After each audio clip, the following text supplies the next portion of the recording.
there, welcome back to West Away. Today we are making homemade Hokkaido milk bread. Let's get started. We're going to start with 20 grams of bread flour. So we're starting with 20 grams or 2.5 tablespoons of bread flour. With the scale, you can leave everything in one bowl and just mix everything together. That's fine. But for the sake of it, I'm going to add in our flour to our pan. That way, when we add our liquid, we won't have any issues. Next up, we're going to add 60 grams or a quarter cup of whole milk.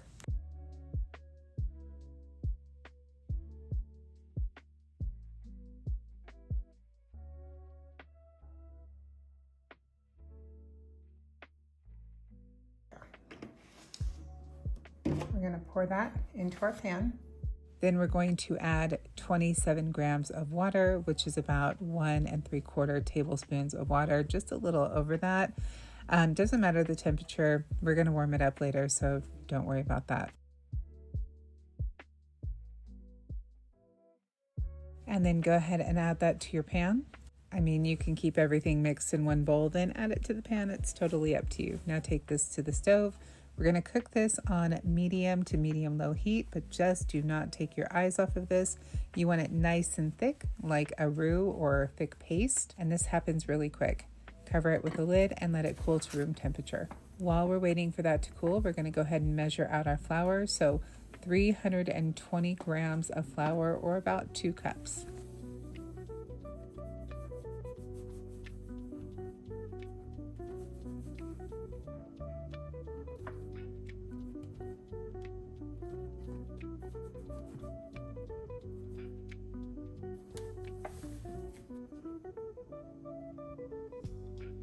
Next, about a teaspoon of salt, and then a quarter cup or 50 grams of sugar. You could use monk fruit here. I'm sure that would be fine. I don't know if you're going to use honey, what the measurements would be for that. So if you want to use honey, look it up on Google. And just go ahead and give that a quick mix to incorporate everything. Then we're measuring out 42 grams, or I put 43, doesn't really matter if you go a little over, of butter. We're gonna let that sit out and soften to room temperature. Make sure your butter is softened when you use it. Also, you can use unsalted butter here. I like to use salted because it gives the bread a better flavor. Once your butter is softened and your tangzong is cool to room temperature, add in your flour to your stand mixer. Now you could do this with hand, it's totally up to you. Give that a good mix to aerate everything. Now we're going to activate our yeast, so we're going to take half a cup of milk or 120 grams of whole milk. Make sure it's 90 to 92 degrees Fahrenheit, I think that's 32 degrees Celsius. Add in 1 tablespoon of active yeast. And then to feed the yeast and make sure it's happy, just a drop of honey.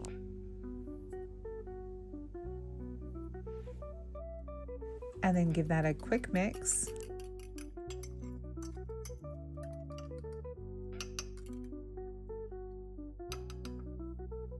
And then cover that with a damp cloth or plastic wrap.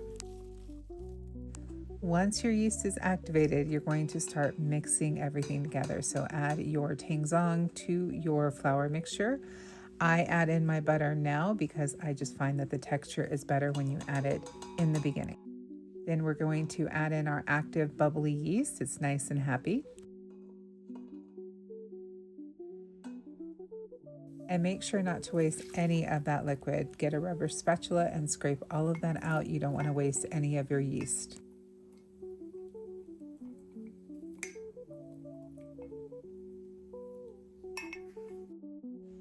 Next, we're adding 1 room temperature egg.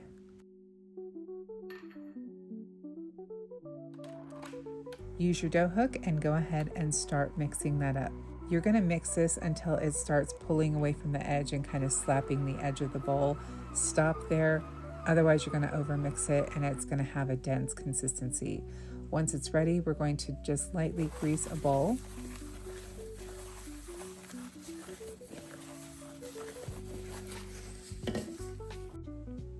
And then take our dough out.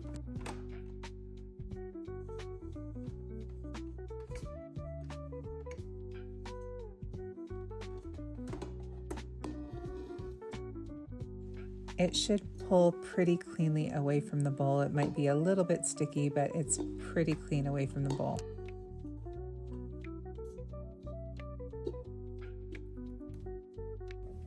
And then we're going to go ahead and kind of just gently knead it a couple of times and shape it into a ball or a boule.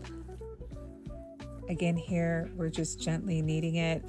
Be really gentle with this dough. You don't want it to become too dense because then it won't pull apart the way it's supposed to.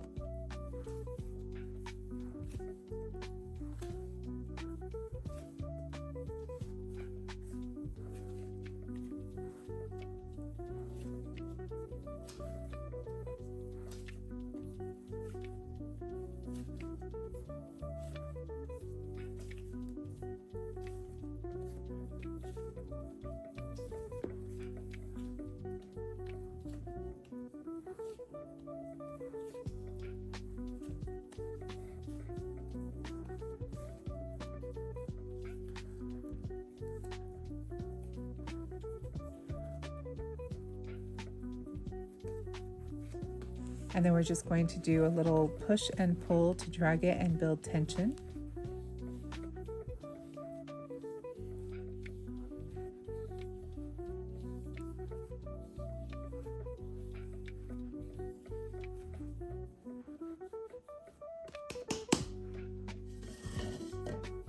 And once it's ready, we're going to take it and put the smooth side down in that grease bowl.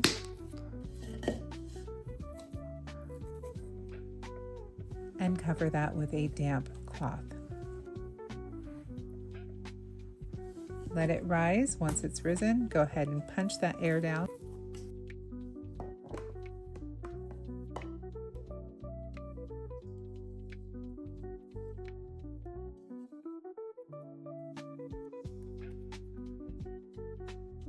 Next, we're going to take this and we're going to weigh it. Now, if you don't have a scale, you can guesstimate, but the scale helps to make sure that your balls that you're going to section out are even.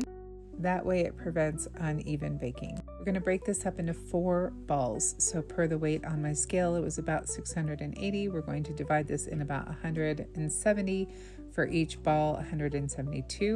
And again, I'm measuring in grams here.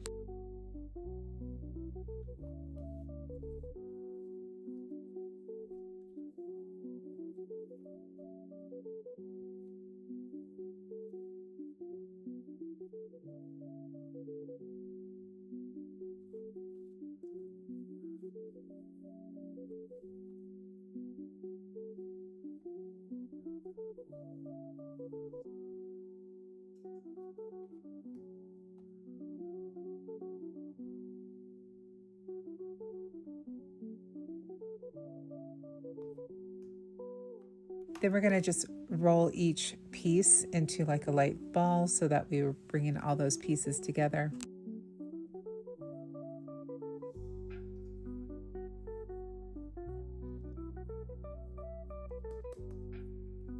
And then we're going to go ahead and roll that into kind of a rectangle.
Now that you have each section rolled out, you're going to go ahead and roll them up like you're rolling a cinnamon roll.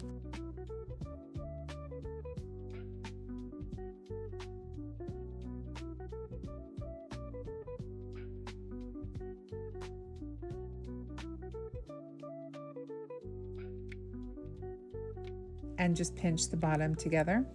And then you're just going to do this for each one.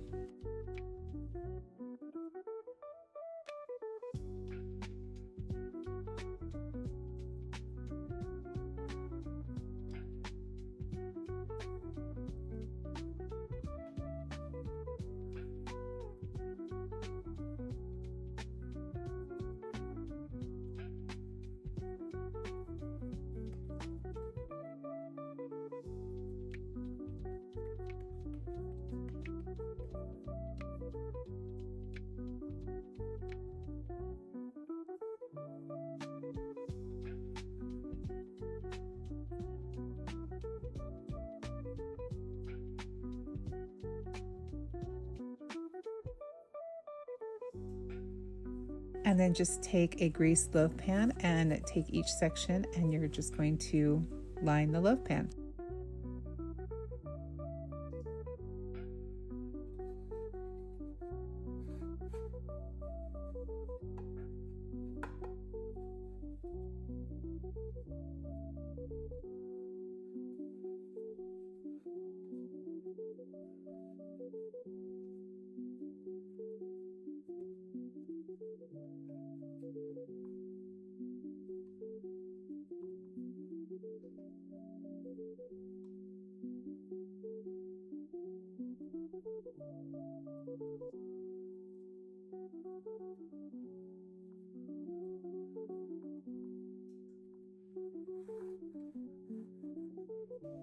Cover that with a damp cloth and go ahead and let that rise one more time. Once it's nice and risen and doubled, now it's time to bake. Before we bake this, we're going to give this a nice egg wash. So 1 egg and just a splash of milk. Give that a good mix together. Mix until it kind of looks nice and creamy.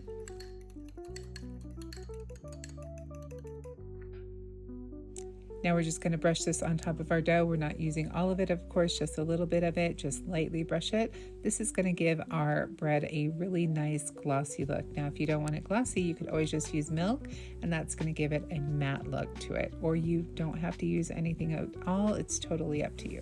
Now that that's ready, we're going to go ahead and bake at 350 degrees for about 25 minutes. The inside of your dough should be about 180 degrees, 190. Once it's done, take it out, cool it on a wire rack. Now you can eat this warm, it's totally up to you, but if you want to use it for sandwich bread, make sure it's nice and cool. Just look at that. Not only is this a great bread to make, it's super easy and it is delicious. So this is going to sound hard and hollow when you first take it out of the oven, but just trust the process, let it cool, and it's going to soften up. But look at how beautiful. Sometimes you might have this little, like, it pushes air or something and gets uneven. I don't know how to prevent it, but as long as it tastes good, then don't mind it. But we're going to let it cool and then dig in. Now that it's cool, we can go ahead and start pulling this apart. Now you can use this or eat this as a pull apart bread. It is so good, but look at how it pulls away and just peels apart. That is exactly what you want. So light and fluffy. So this is why I say do not over mix it or over knead it. So you're not kneading this for 5 to 7 minutes. You just want to knead it or work it until it's just coming away from the sides of the bowl, because you want this to pull apart. You want the bread to be a peel apart bread, super soft, super fluffy. And if you over mix it, you're going to lose it. This bread might also be really great for cinnamon rolls. I haven't tried that, but I might try that out soon. But look at how beautiful and fluffy and light that bread is. Now, if you're going to use this for a sandwich bread, you can do that as well. It is beautiful for sandwich bread or even French toast. Just make sure you let it cool before you cut into it, because if you cut it too soon, it's going to come out kind of gummy.